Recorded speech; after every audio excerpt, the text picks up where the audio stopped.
Early morning, June the 23rd, 1985. A 747 flies across the Atlantic Ocean, 9.5 kilometers above the water. The jumbo jet is nicknamed Kanishka, after an Indian emperor. And Air India promises passengers it will be a palace in the sky. Indian hospitality is something that the culture prides itself on, and you do experience that when you fly Air India. The colors are rich and warm inside. It's your gateway to India. On its way from Canada, the plane is heading to London, England, before continuing on to New Delhi. It's been in the air for 4.5 hours.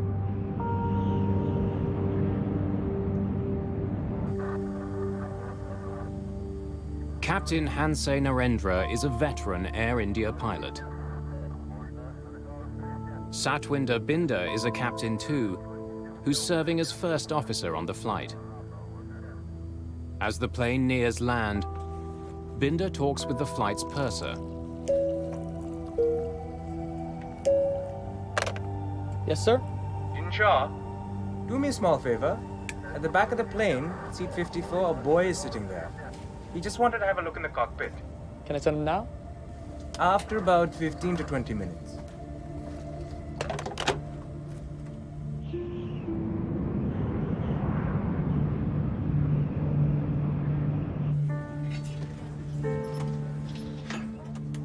There are 329 people on board, including passengers and crew. Many of them are flying to India to visit family or friends.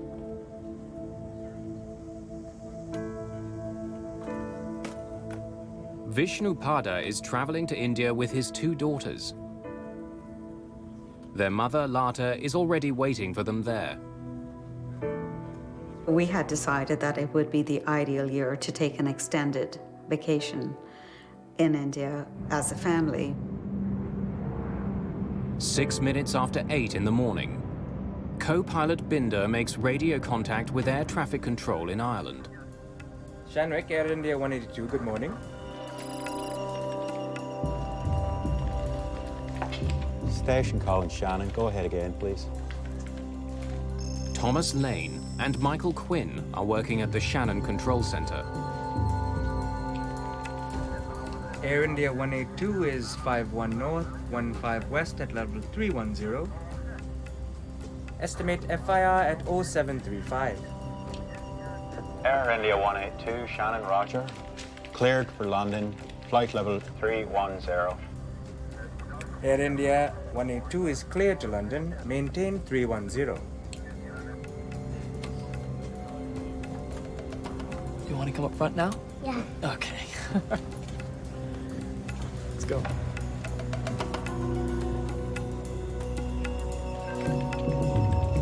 It's a light morning at Shannon Control. They're dealing with just 3 planes. But something peculiar has happened. The signals are all jumbled up.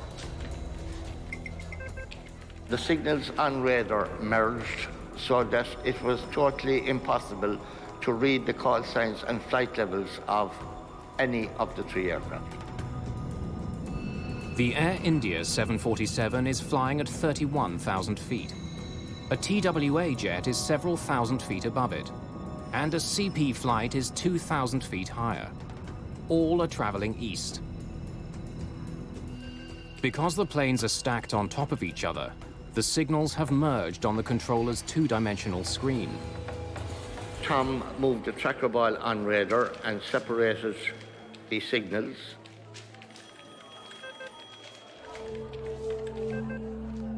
Two of the planes reappear on the radar, but the Air India flight has vanished. Air India's not showing up. Hold on a minute.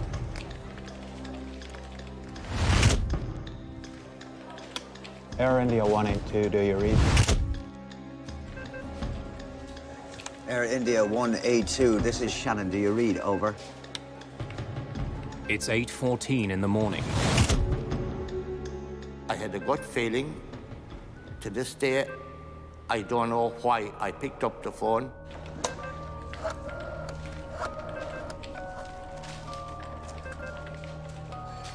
Yes, it's Michael Quinn at Shannon. We have a plane off radar.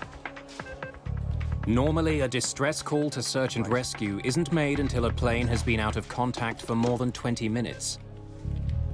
The Air India flight has been missing less than 60 seconds.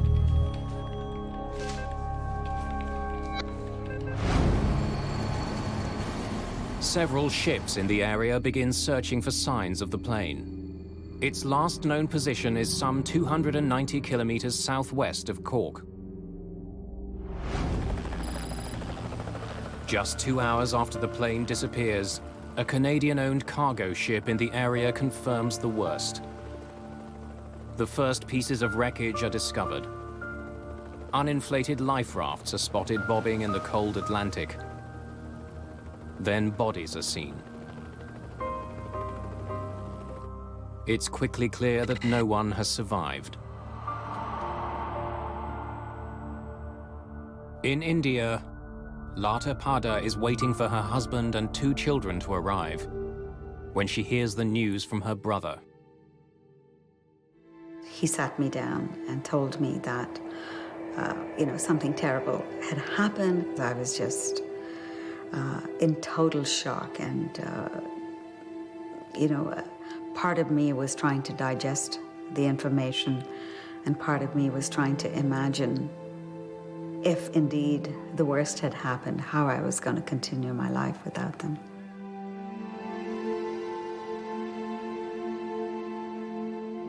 Dozens of bodies arrive in Cork. Many more will follow.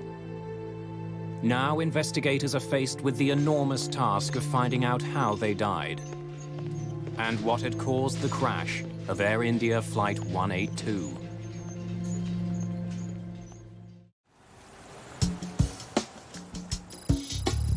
"130,000 people live in the city of Cork.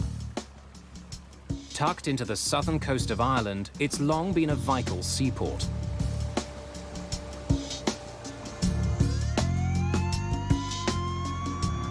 On June the 23rd, 1985, a gruesome cargo begins arriving at the city's docks. Just hours after Air India Flight 182 crashes into the sea, bodies and wreckage are brought in by boat. Dr. Cumin Doyle is a pathologist at the Cork Regional Hospital. The first bodies arrived at 4:45 p.m. on that Sunday afternoon, and at 12 midnight we had 130 bodies.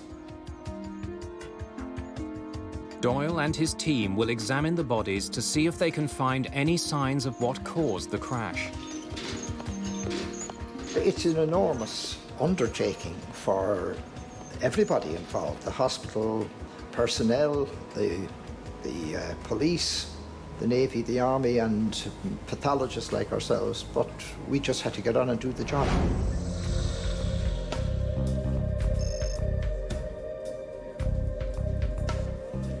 There are so many autopsies to perform that Doyle moves the work into the building's gym. We had 3 police people working on each body, photographer, a ballistics expert, and a forensic odontologist. That is a person who examines the teeth, the face, for identification purposes. In just 4 days, autopsies are performed on 132 victims. All parts of the body were examined externally in detail, and every detail was noted down. We were looking, of course, for the causes of the fatalities. Doyle makes a telling discovery. Almost all the victims died in the air. Only 2 of the bodies showed signs of drowning, which indicated that the others were not breathing when they hit the water. There's something else that's common to many of the victims. A large number have had their clothes torn off. Now that was important because if they had no clothes or little clothes, it indicated that they had fallen from 31,000 feet or so where this accident occurred. Some of the bodies also have signs of so-called flail injuries. These are breaks specific to bones in the hips, shoulders, and other joints. H.S. Kohler is the lead investigator into the Air India disaster. The flail injuries tell him the passengers weren't in the plane when it hit the ocean. They are caused by tumbling, violent motion of the body in air. And that is the pattern of the injuries when a passenger is thrown out of the aircraft at a high altitude. The autopsies show that somehow the plane had been ripped apart high above the water. Passengers were thrown into the sky long before the plane crashed. Based on the injuries, we could only say that the plane had broken up at 31,000 feet. We couldn't say what the cause of the breakup was. The biggest challenge in this accident was that we had no physical evidence available to us in this accident in terms of wreckage, in terms of passengers, crew, or in terms of eyewitnesses. In this accident, we had nothing. The most important job of the investigators is to try to find the plane's black boxes. The two devices record cockpit conversation and other technical information about the flight of the plane.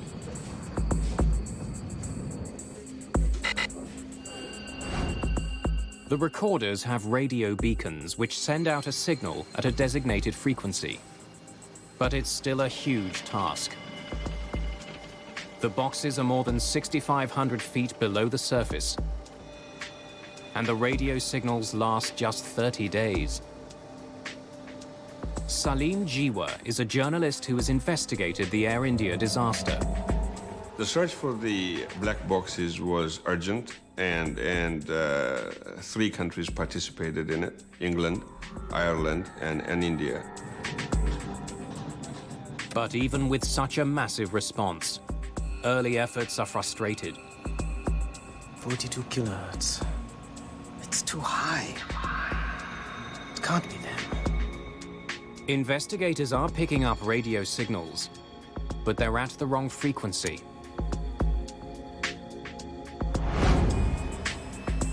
As the search continues, H.S. Kohler and his team study the maintenance history of the plane. They want to know if an undetected flaw had caused the jet to come apart in flight.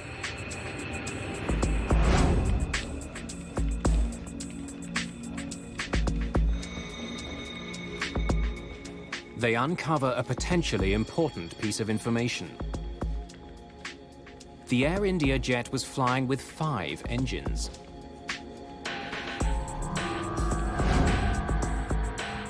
A 747 normally has 4 engines, but it can carry more. The plane was designed so that it could transport a malfunctioning engine beneath its wings. Ground crews can mount the engine to a bracket on the plane. It's exactly what happened to the Air India jet. There was an extra engine that a previous flight had left behind that was mounted on the wing of the aircraft. The extra engine creates substantial drag on the left side of the plane. If the pilots don't properly compensate, the plane will start turning in that direction. And this hypothesis continued that there is possibility that this 5th engine might have caused the breakup of the wing. In fact, investigators discover that before the plane took off for London, the flight engineer noticed problems with the way the engine was attached. There was a small problem in the 5th engine. I've asked them to fix it up. All right. Investigators also learned that some internal parts of the extra engine were taken out and stored in Flight 182's cargo bay. They are so enormous that pieces of the cargo door were removed to make the job easier. Some of the other parts of the engine went into the rear of the aircraft. Aircraft such as the 747 can handle this quite easily. It's routinely done. But if the cargo door wasn't reassembled properly, it could have led to an explosive decompression. In 1974, a cargo door blew off a Turkish Airlines flight shortly after it took off from Paris. The sudden decompression crippled the plane. It crashed moments later, killing everyone on board. Kohler must consider two theories. Either problems with the door or with the extra engine itself brought down the plane. If either one had taken place, there should be evidence on the plane's black boxes. Finding the recorders has become increasingly important. Almost 2 weeks after the search begins, investigators get news that helps them pinpoint the location of the black boxes. The signal will be higher. So this 42 kilohertz could be it. Tell the boats to look again. The piece of the black box which broadcasts the locator signal is made of ceramic. If it's damaged, the frequency of the signal can change. It means the strange frequency ships detected earlier could be the right one. Both the cockpit voice recorder and the flight data recorder are finally located. But they're so deep, it's difficult to bring them up. The aircraft was at 6,000 feet below the sea, and it was the depth that was sort of defeating. A deep-sea submersible is brought in. But even with this specialized vehicle, and with the location of the black boxes known, it takes 4 attempts to bring the recorders to the surface. Estimate FIR at 0735. Air India 182, Shannon, Roger. Cleared for launch. Lead investigator Kohler now has what he hopes are 2 vital pieces of the puzzle. If there's any problem in the aircraft, the crew will be talking about the problem. They will not be silent about the problem. But when he listens to the cockpit voice recorder, Kohler hears nothing unusual. After the last contact with air traffic control in Shannon, the voice recorder picks up the crew talking about customs seals. It's paperwork that has to be completed before landing. Not been used. They want about 30 custom seals. Customs? Yeah, custom seals to seal the bar before its arrival. The conversation ends in mid-sentence. That was it, and then everything was, of course, silent. The cockpit voice recorder indicated that there was no abnormality in the cockpit, no emergency. Every conversation was normal. The plane's flight data recorder tells a similar story. Kohler pours through details about Air India's speed, altitude, and dozens of other pieces of information. The extra engine did cause the plane to bank slightly, and the jet's rudder was turned 11 degrees to the right. But this was exactly what the crew needed to do to offset the drag created by the 5th engine. We found that all parameters of the aircraft altitude, aircraft heading, aircraft bank attitude, roll attitude, autopilot engage, everything was working normally till the last point. After analyzing both black boxes, Kohler can't find any evidence that the plane was in trouble before it suddenly disappeared from radar. But the very lack of evidence does suggest something. Both recorders get their power from the plane's engines. Both stopped at exactly 14 minutes and 1 second after 8 in the morning. Since the recorders stopped working at the same time, the problem on the plane had to be catastrophic enough to sever the jet's electronic system before the crew could react. Yeah, custom seals to seal the bar before its arrival.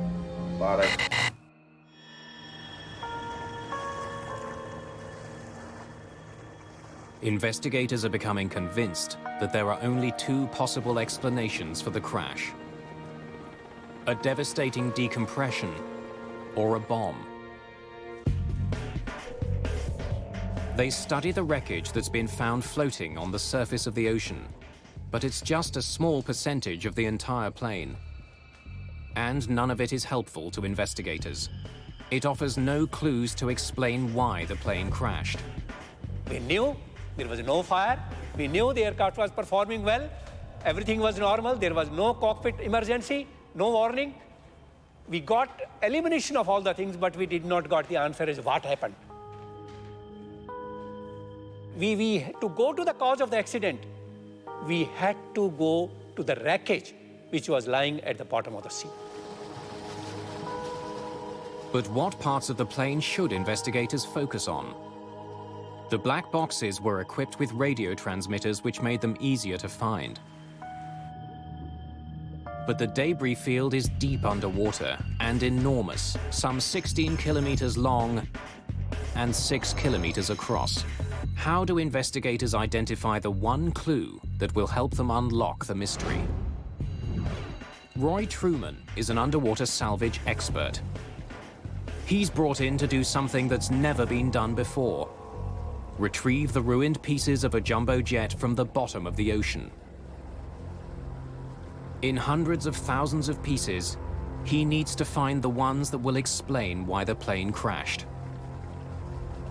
Up until that time, we had only been used with recovering small aircraft. Here we're talking about a 747, which was huge, and we had no idea of the size of the pieces and what we were going to find. Investigators know they can't bring the entire wreck to the surface. It's so deep it takes hours to recover a single piece. The submersible takes underwater video and still photos. Investigators use those to decide which pieces to bring to the surface. It was a narrow corridor, and at each end of the corridor, it was very light wreckage. All of the heavy stuff, engines, main aircraft structure was in the middle of the wreckage field. Like searching for a needle in an underwater haystack, investigators hope to discover the cause of the crash in a tangle of ruined metal. But autumn is coming. Soon the weather will turn bad, and they'll have to abandon their search. The key to unlocking the disaster still lies somewhere at the bottom of the ocean.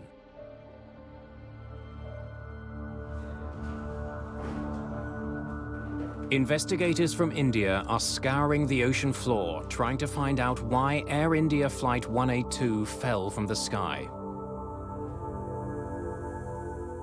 As the work continues in Ireland, there's growing suspicion in Canada that the Air India crash was no accident. As police and investigators sift through the list of passengers on the plane, they find something peculiar. Many of the passengers who were on Air India Flight 182 began their day in Vancouver. They were using another plane to connect to Flight 182. One of the passengers who bought a ticket for that plane never got on. Well, the passenger, we have never identified him per se, but the ticket identified him as M. Singh. It simply had an initial, but no full name.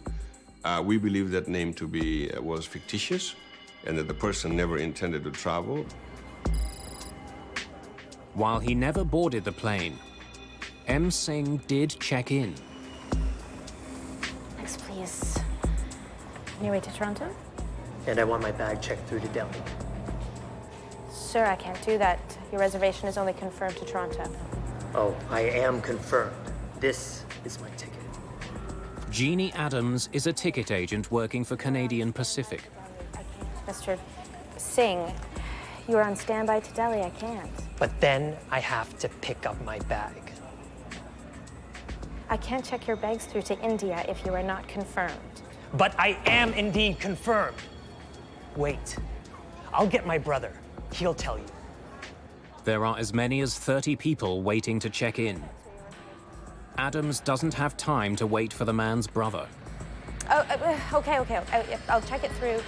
But you have to check with Air India when you get to Toronto.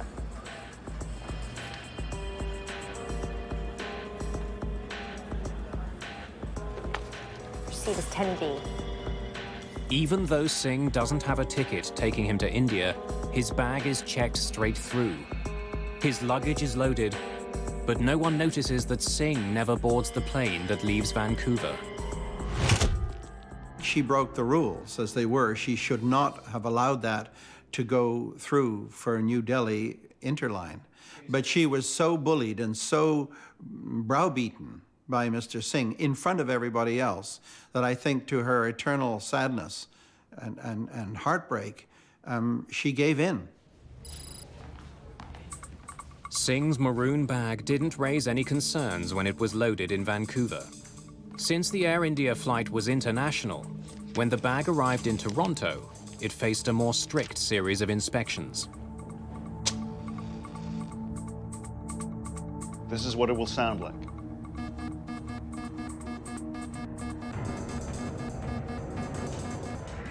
John D'Souza is a security officer for Air India.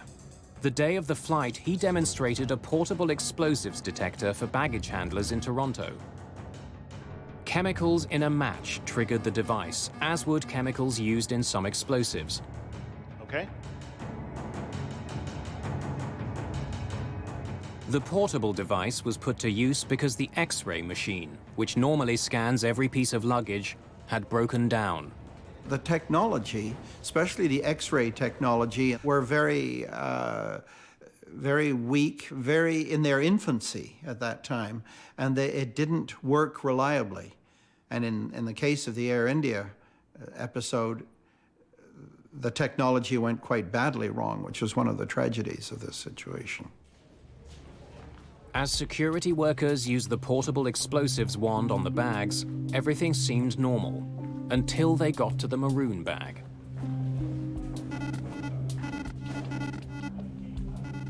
The bag did trigger the device, but the sound it made was very different from the one workers heard during the demonstration. The bag was passed and allowed on board the plane, eventually flying towards England.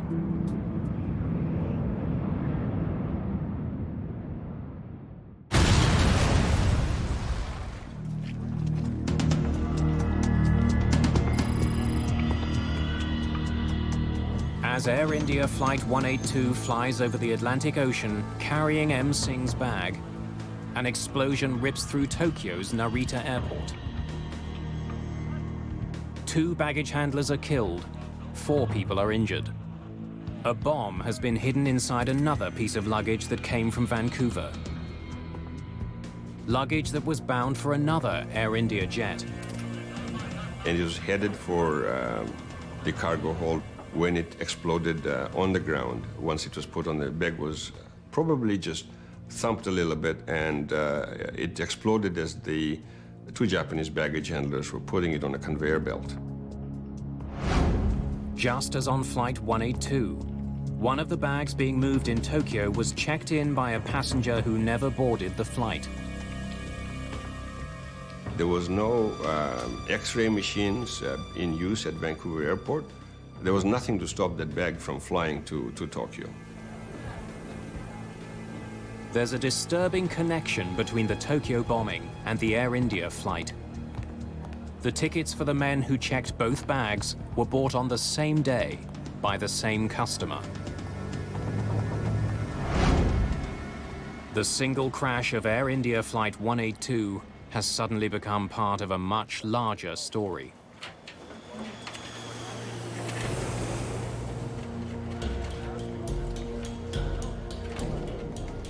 With the apparent connection between the 2 incidents, investigators in Ireland are extremely interested in what police find in Tokyo. Soon after the bombing, forensic experts descend on Japan's Narita Airport. There are traces of evidence everywhere. The Narita bombing was within a confined space. So unlike the Air India Flight 182 situation, where we had debris scattered over 9 miles under the ocean and pretty hard to retrieve, we had, in a sense, the good fortune of a contained area where an explosive device went off. Pieces of metal and circuit boards are embedded in the walls. Explosive residue clings to parts of the container that housed the bomb. Amazingly, Japanese forensic experts were able to pick out tiny parts and fragments, and all the analysis finally led Japanese police to identify the vehicle that was used to carry the bomb. Experts even find serial numbers on pieces of the wreckage. Clues that show the bomb was hidden inside a specific stereo tuner made by Sanyo. All 2,000 tuners that were ever made were shipped to a warehouse near Vancouver, British Columbia. From there, they were sent to stores across the region. One of those tuners carried the bomb that exploded at Narita. Police have a difficult task trying to trace the sale of 2,000 tuners. They could have been sold to anyone. Most of the stores that had received the tuner had been sold out for years. But police get a break when they ask about the tuner at a store in Duncan, a tiny town on Vancouver Island. The last unit had been sold just a few weeks ago. They were able to figure out who bought the stereo tuner which contained the bomb. Police obtained the same sort of tuner that was used to house the bomb on Air India. They conduct tests to see how big the bomb would have to be to create the sort of damage that was found in Tokyo.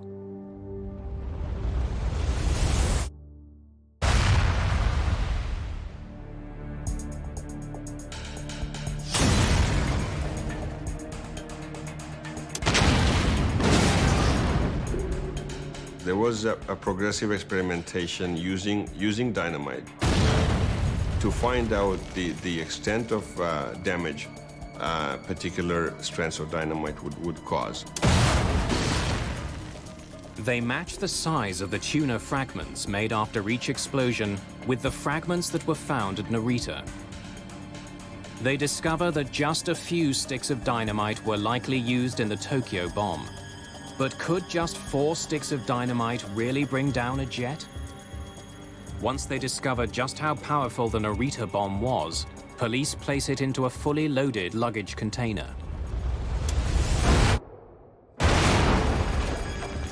The devastation is enormous.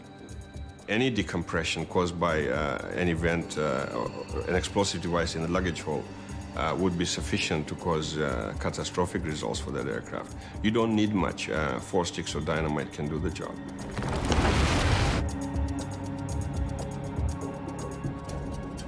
The cramped quarters of a cargo hold amplify the power of a bomb. Tests conducted at Penn State University show that the shock waves created from a bomb blast don't travel in just one direction, but reverberate inside a luggage container, building on each other, vastly increasing the initial force of the explosion. If a bomb had indeed exploded in the cargo hold of Air India, it would have caused enormous amounts of destruction.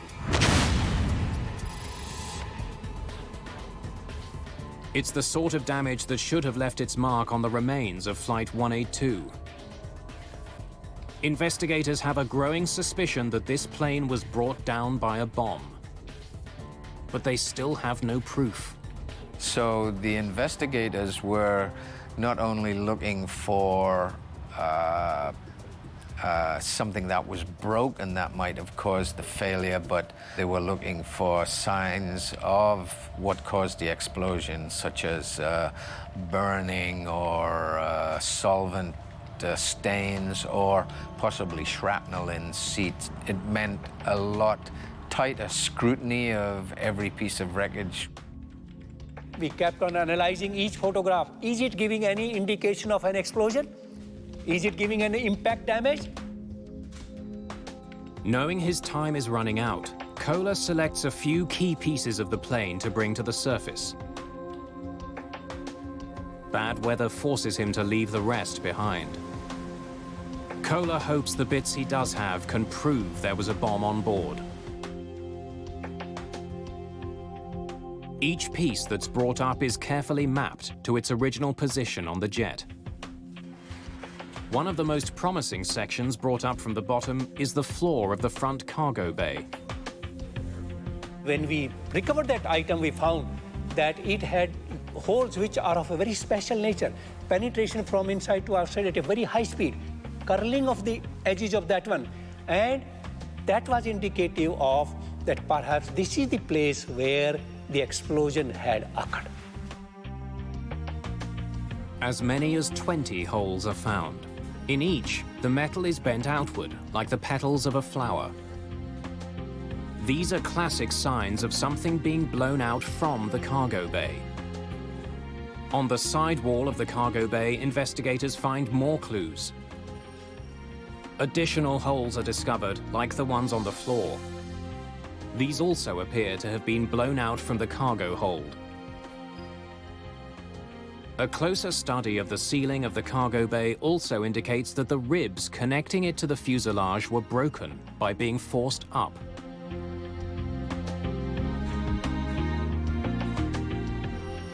Investigators are convinced that the wreckage shows that a bomb had exploded in the forward cargo hold. If the bomb had gone off in the front of the plane, it would explain why the flight data recorder and cockpit voice recorder cut off so quickly. Like other 747s, the electronics bay on the Air India flight is located below the cockpit. Many of the important electrical systems on the plane run through here. The forward luggage compartment is right beside it. And so when the bomb went off, the explosion would have taken out the computers completely, and there would have been absolutely dead silence, and that's precisely what happened. Investigators are convinced that Air India Flight 182 has been destroyed by a bomb. This was no accident. The crash of the passenger jet was a crime. Nobody thought that such an evil plot of blowing two aircraft simultaneously would occur from Vancouver.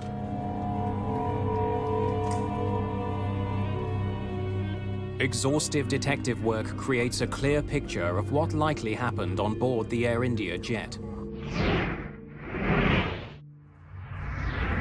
In Toronto, M. Singh's bag is taken off the Vancouver flight and moved onto the Air India jet. It's put into a luggage container that's eventually placed at the front of the jet,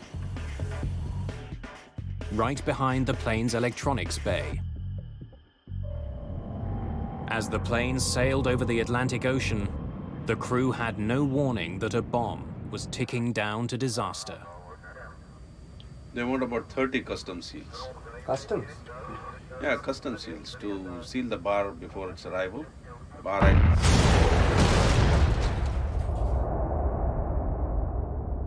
When the force of the blast hit the floor of the jet, it pushed it violently upwards. The thin fuselage would have been blown apart.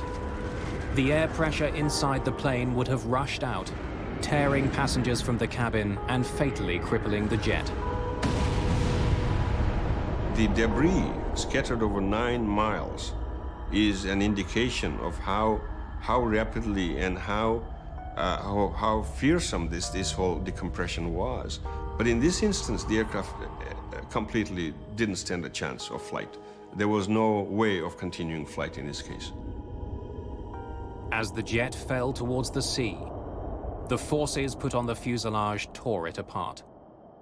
It would have a tail torn off and the wings would start breaking. And there's no way of sustaining flight after that. It goes into gyrations. Once it goes into gyrations, there was just massive structural failure. After months of painstaking work, investigators believe they have unraveled the cause of the Air India crash. They've proven a bomb brought the plane down. It's now up to police to find the bombers. But with so many deaths, and so many more possible if the Narita bomb had exploded in mid-air, there's immediate interest in making passenger jets safer. This was one of the biggest disasters in the Indian aviation history. And it could have been avoided if the procedures were in place. As the hunt for the killers continues, extraordinary steps are taken to tighten security and to see if jets can be made to withstand the force of a bomb.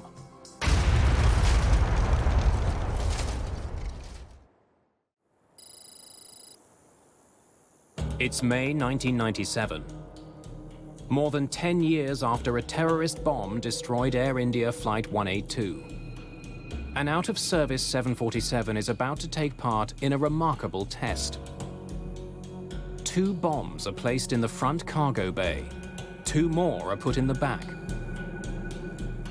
Well, the burning threat test was actually intended to prove 5 years worth of research, that we can protect an airplane using hardened luggage containers or hardened liners in the cargo hold. The plane is also pressurized to simulate the conditions a jet would encounter at cruising altitude. Pressurization is the key to that kind of experiment. The added energy that you have from the pressurization inside the airplane adds to the damage. You can think of it as a balloon. If you take a pin and you put it in a balloon that's uninflated, you get just a simple hole the size of the pin. However, if you blow that balloon up and you hit it with a pin, it pops catastrophically. When the bombs are detonated, the result is devastating. The force of the blast, plus the pressure inside the jet, just tore the plane apart. And that's the closest we can come to seeing what would have happened to a jet in flight. The destructive power of bombs on jets is well known. But what the tests at Bruntingthorpe showed was that relatively simple measures can substantially minimize the damage caused by an explosion. One of the bombs in the rear cargo hold was placed in a normal luggage container. But the bombs in the front cargo hold were different. One was placed in a specialized container strengthened with a material similar to that found in bulletproof vests. The other was put in a normal container, but placed beside walls that had been reinforced with a blast-absorbing liner. When the bombs explode, the front of the plane is virtually untouched. We had no breach of the airplane skin with the liner or with the hardened luggage containers. But towards the rear of the airplane or the tail, where we didn't have any of the hardened materials, it was a catastrophic failure for the airplane.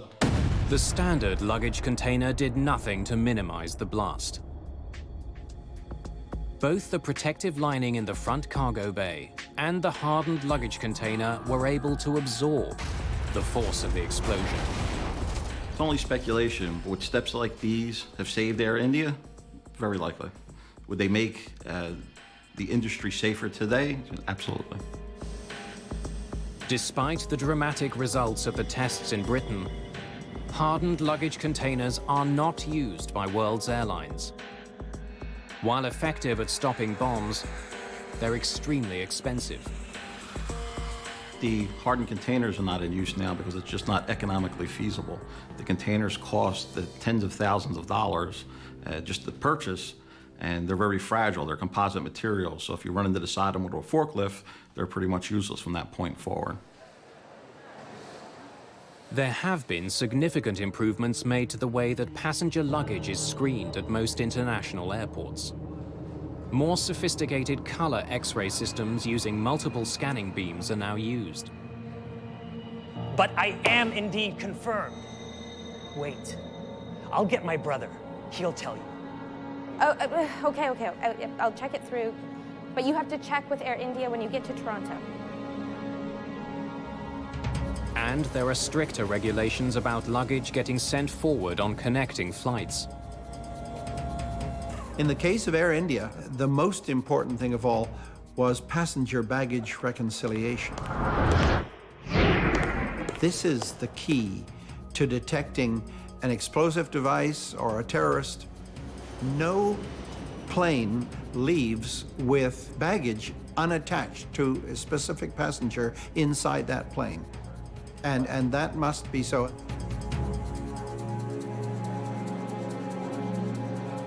Your seat is 10B.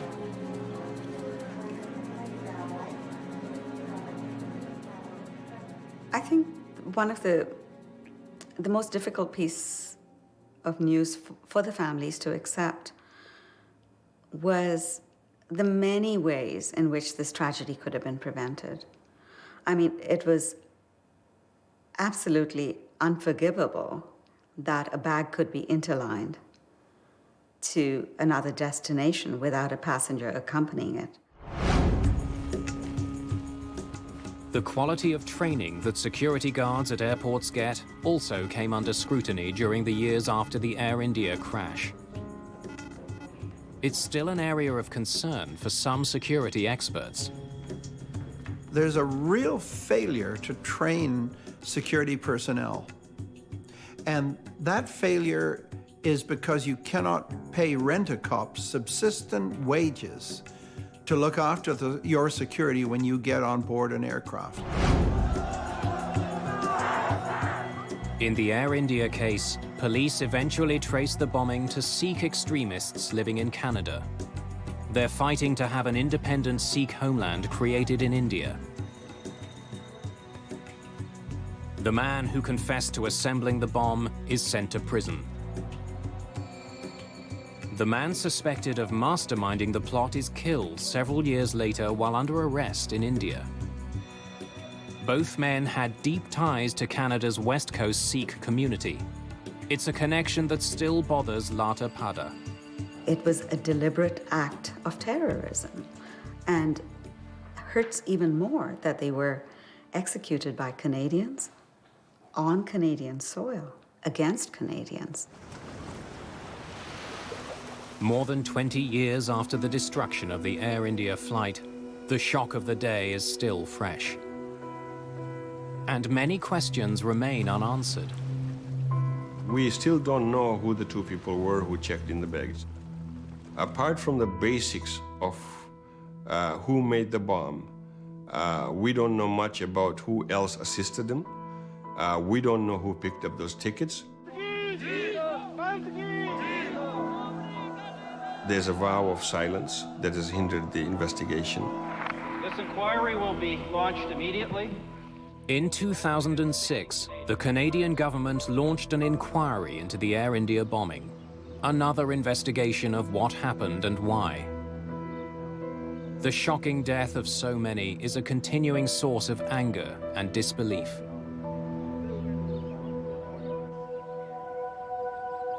No matter what the inquiry finds, the sobering facts are the same.